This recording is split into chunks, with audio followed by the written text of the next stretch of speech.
네, 멀스트리트 시작합니다. 일단 겉으로 보기에는 굉장히 가족 화합인데 속사정은 어떨지 최근에 아주 핫했던 삼성 상속 문제 들여다보겠습니다. 한승구 기자 함께 얘기해 보겠습니다. 네.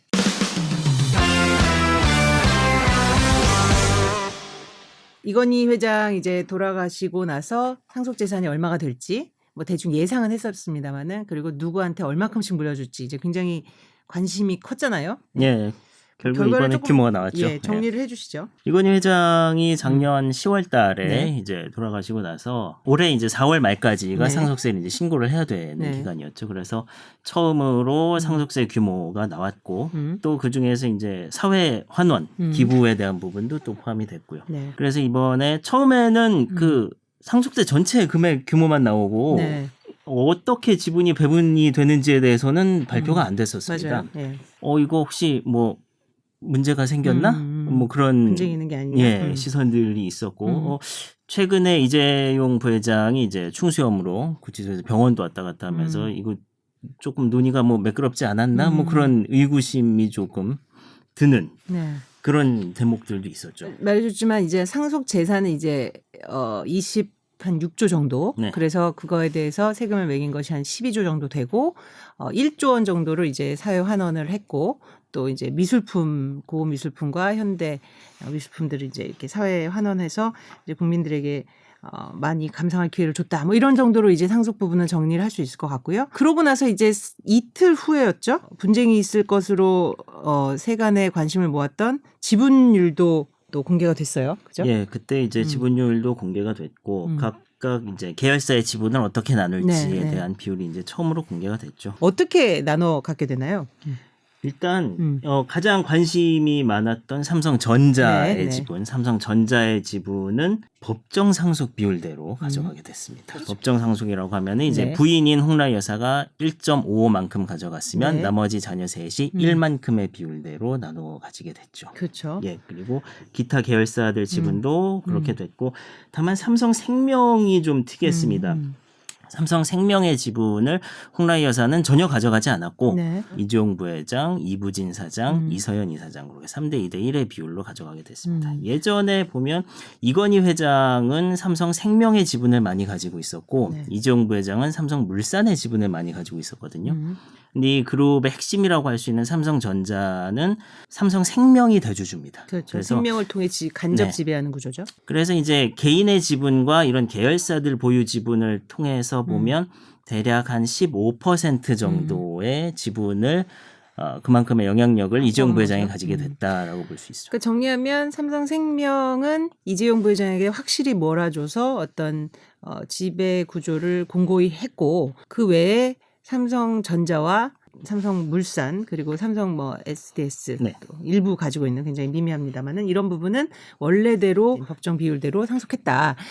그래서 사실 뭐 한승우 기자도 기억하시겠지만 이건희 회장이 이제 쓰러졌을 때 그리고 이제 실제로 이제 사망했을 때 유언장이 있을 것인가 이런 얘기들이 있었어요. 근데 삼성은 아직까지도 유언장 유무를 확인해 준 적은 네, 없거든요. 없습니다. 이번에도 예. 보면 글쎄요, 이게 그 법정 상속 비율이 상당히 이제 많이 등장했다는 네. 점에서 사실 유언장이 없었던 거 아니냐라는 의견들이 좀 더 많은 것 같아요. 맞아요. 저도 그 얘기를 들은 게 애초에는 삼성 정도 되는 글로벌 기업에서 뭐 아무리 쓰러지기 전에도 이런 것들은 미리 사전에 준비가 됐을 것이다.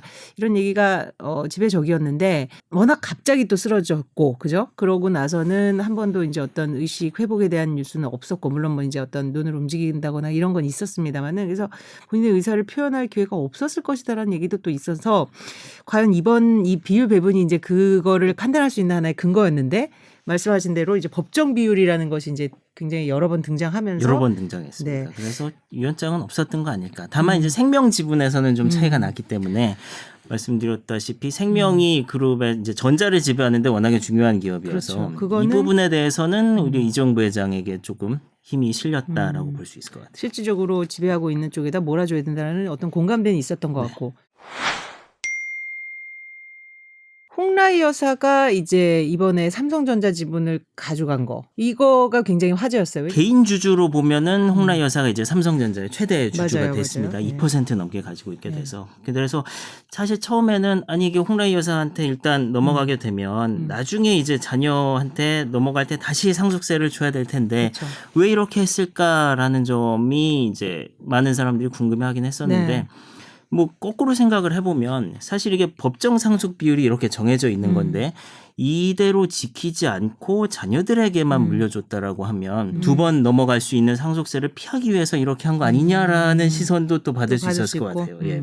그럼 홍라희 여사는 이제 역할론이 돌아가실 때까지 이제 굉장히 중요한 캐스팅 보트를 쥐게 되는 셈인데 평소는 좀 조용하지 않나요? 평소 알려진 리더십은 어떤가요? 그렇죠. 사실 홍라희 여사는 뭐 리더십이라고 하기 제가 이 미술 분야에는 조금 문제 아니어서 그렇습니다만 리움 미술관장을 그렇죠. 이제 여러 번 뭐 여기만 하셨다가 또 물러났다가 다시 또 하셨다가 뭐 이랬는데 이분이 원래 미술을 전공하시기도 하셨고 그리고 미술계에서 그동안 이제 삼성가가 해왔던 큰 역할. 여러 가지 그 미술품의 소장 규모라든가 어떤 기획, 전시 뭐 이런 부분에 그렇죠. 있어서는 상당히 많은 영향력을 행사를 했다라고 보는 게 맞을 것 같고요.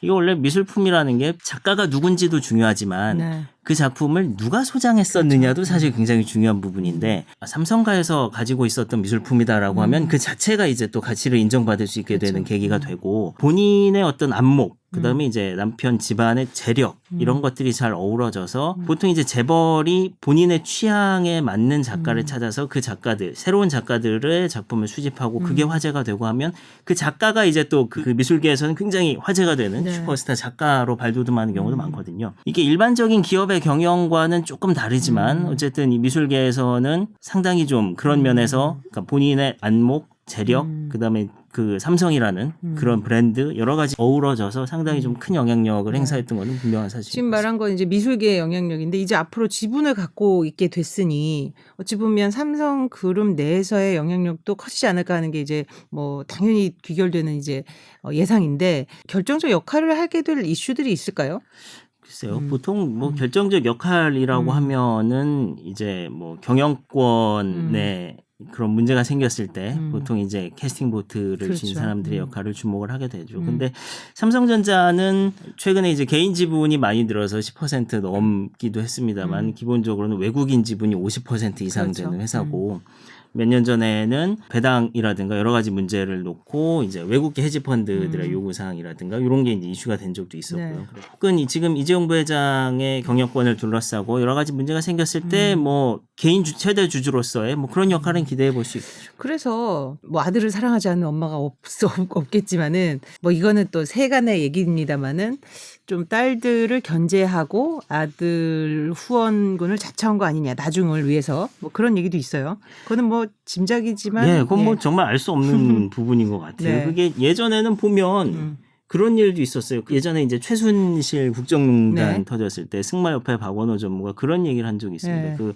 최순실의 입을 빌어서 뭐 홍라희 여사가 이부진 사장만 예뻐하고 이재용 부회장을 뭐 안 좋아한다 뭐 이런 식으로 그래서 이게 이간질이네 어쩌네 이제 그런 소문이 돌기도 네, 하고 네. 공교롭게 그 즈음에 홍라희 여사가 이제 리움 미술관장직에서 내려오게 됐고 네. 그게 뭐 이재용 부회장이 일방적인 어떤 그런 조치였다라는 소문까지 돌면서 맞아요. 소문은 많았죠. 예, 그렇죠? 그래서 삼성전자에서 굉장히 펄쩍 뛰고 그즈음에 그 홍석현 회장이 직접 인터뷰에서 그런 얘기를 한 적이 있습니다. 누이가 굉장히 가슴이 찢어진다라고 표현을 하더라. 아들 사랑이 대단하다라는 대단하다. 얘기를 이제 간접적으로 인터뷰도 하고. 그래서 이번 요걸 보고 또 혹자들은 이제 본인의 지분을 포기하지 않은 것은 어찌 보면 이 3남매 간에 어떤 아직 뚜렷한 합의가 없지 않을까. 그러니까 뭐 갈등이 표면하지는 않았습니다만은 그래도 뭔가 좀 이견들이 존재하기 때문에 홍라희 여사가 본인의 지분을 갖고 있을 필요를 느꼈을 것이다. 세금을 2번 내면서도 그런 또 해석을 하는 경우도 많더라고요. 지금 이서연, 이부진 그동안은 약간은 이제 뒤로 물러나 있었던 이분들이 이제는 좀 역할을 할 것이다 이런 전망도 나오는 게 사실이에요. 그죠? 그 두 명은 그동안 이제 지분이 없었으니까. 네. 근데 또 생각을 해보면 그룹의 뭐 안정과 뭐 이미지를 위해서 이들이 지분을 포기해야 된다라고 하면 네. 그것도 쉽지 않았을 거예요. 이게 우리가 무슨 뭐 0. 몇 프로 이렇게 얘기를 해서 그렇지 금액으로 치면은 엄청나죠. 5조 원 가까이 되는 돈인데 아무리 삼성가라지만은 본인 앞으로 떨어질 이 5조 원 가까운 재산을 그 배당이 매년 또 그렇죠. 수백억씩 나오게 될 텐데 네. 그걸 쉽게 포기할 수 있을까? 이부진 사장이 호텔신라 대표이사를 한 지가 벌써 오래됐지만 네. 호텔신라에는 정작 지분이 없습니다. 네, 맞아요. 근데 이번에 받은 지분 넣으면 호텔신라 통째로 다 살 수 네. 있거든요. 그 정도 규모의 재산은 아무리 그래도 쉽게 포기하지 못하지 않았을까라는 맞아요. 생각이 들죠. 한승 기자가 얘기했지만 배당도 무시 못했을 것 같아요. 왜냐하면 삼성전자가 지금 배당 비율을 굉장히 높이고 있거든요. 주주 환원 정책이기도 하고 이 상속세 마련을 위한 묘수다 뭐 이런 얘기도 하는데 어쨌든 작년에 총수일가가 삼성전자로부터 받은 배당만 1조 3천억이거든요. 본인 이서연 이부진 사장도 이제 상속세를 내야 되는데 그런 캐시카우를 버리기는 어려웠을 것이다 이런 생각도 해요. 그렇죠. 그 작년 연말에 이제 삼성전자가 앞으로 한 3년 정도 특별 배당을 할 거다라고 이제 발표가 됐고요. 그래서 실제로 배당이 올해 네. 초에 한번 굉장히 지급이 높아졌죠. 많이 됐습니다. 네. 그 말씀하신 대로 이제 배당액 규모가 이제 너무 크기 때문에 이부진 사장, 이서연이 사장은 이 주식이 없으면 이 배당이 없으면 사실 상속세 마련하기가 좀 쉽지 않은 않죠. 상황이니까요. 대출도 아무리 이제 한계가 뭐 나눠내겠죠 앞으로 네. 이제 계속.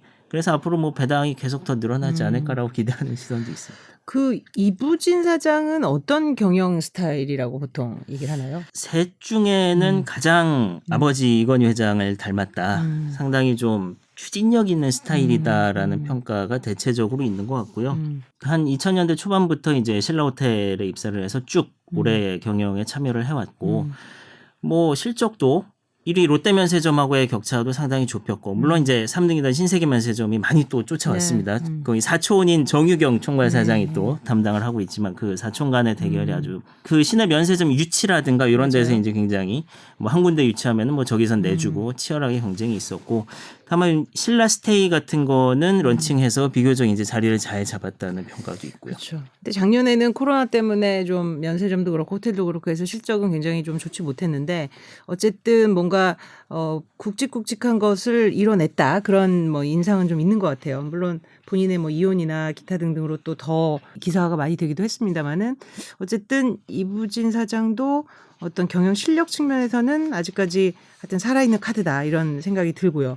이서연 이사장은 왜 지금 복지재단만 맡고 있는 거죠? 원래 이서연 사장이 이제 패션부 본인이 이제 패션을 전공을 하기도 그렇죠. 했습니다. 미국에서. 그래서 이제 쭉 제일모직에서 패션 부문을 담당을 했었고 그 야심차게 SPA 브랜드인 에이세컨즈를 론칭을 했었죠. 이서연 이사장의 작품이었는데 네.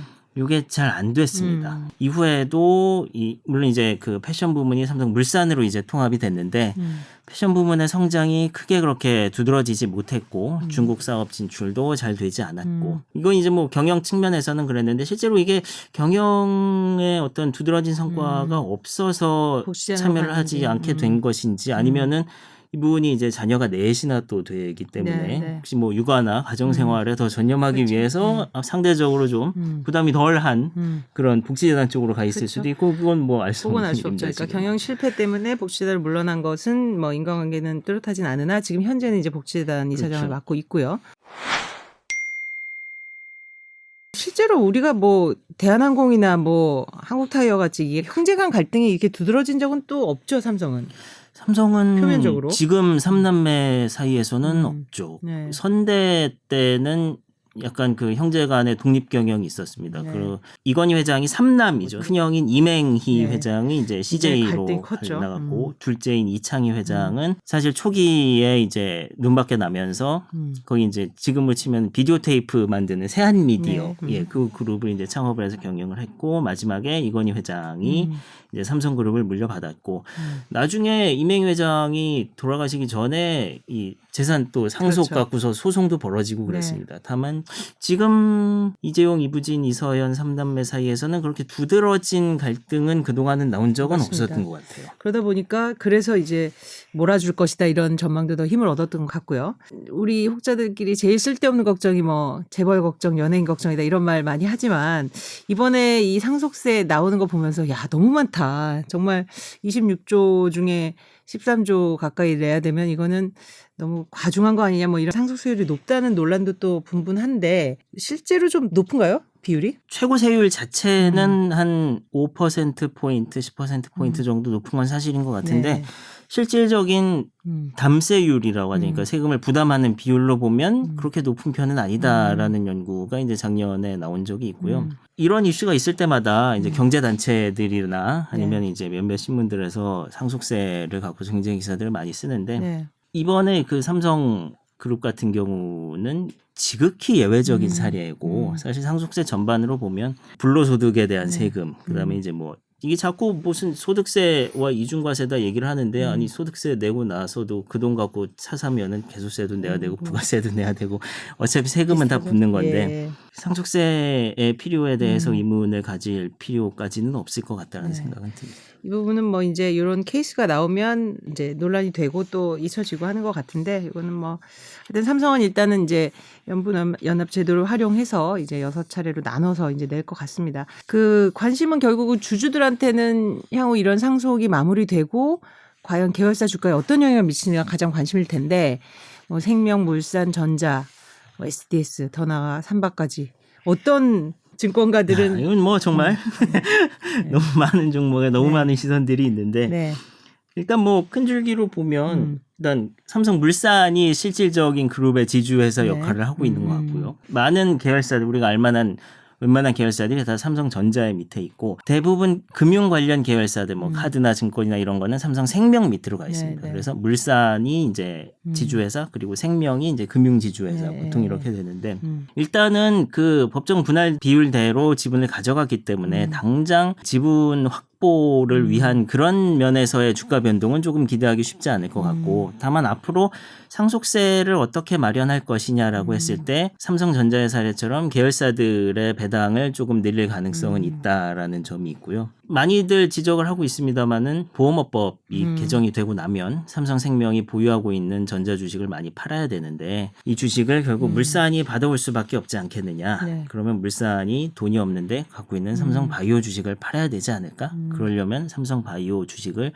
높이 평가를 높이 받아야 줄 되겠지. 것이다. 뭐 예. 이제 이런 전망도 네. 있고 그렇습니다. 특히 생명과 물산이 어떤 그룹 지배, 그러니까 삼성전자 가장 핵심인 삼성전자를 간접 지배하는 핵심 회사임에는 더 분명해져서 결과적으로 생명하고 물산 주식에는 이제 호재로 작용을 할 것 같고요. 지금 말했지만 상속 지원을 마련하기 위한 삼성 바이오라든지 또는 SDS 지분을 판다는 얘기도 있었어요. 그래서 SDS도 삼성전자의 계열사입니다만 근데 이제 그게 이제 SDS 지배 구조엔 직접 연관이 영향을 없죠. 미치지 않기 때문에 SDS를 팔아야 된다. 이래서 SDS도 높여서 팔 것이다 해서 항상 이제 삼성 상속 수혜주로 분류가 됐었는데 이번에도 이거 마무리되고 보니까 생명물산이 좀 강세고 전자는 뭐 요새 조금 지지부진해서 그런지 큰 변동은 없고 뭐 그런 것 같습니다. 그래서 이런 상속으로 인해서 지금 삼성 주가에 아주 직접적으로 큰 영향을 미치진 않겠으나 향후 이제 지배구조 변동을 보면서 주요한 역할을 하게 될 회사들한테 이제 관심이 쏠리는 것 같습니다. 네, 이번 시간에는 한승우 기자와 이 삼성 상속 어떻게 나눠 가졌고 배경은 무엇이고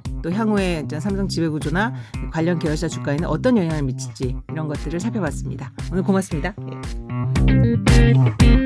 예.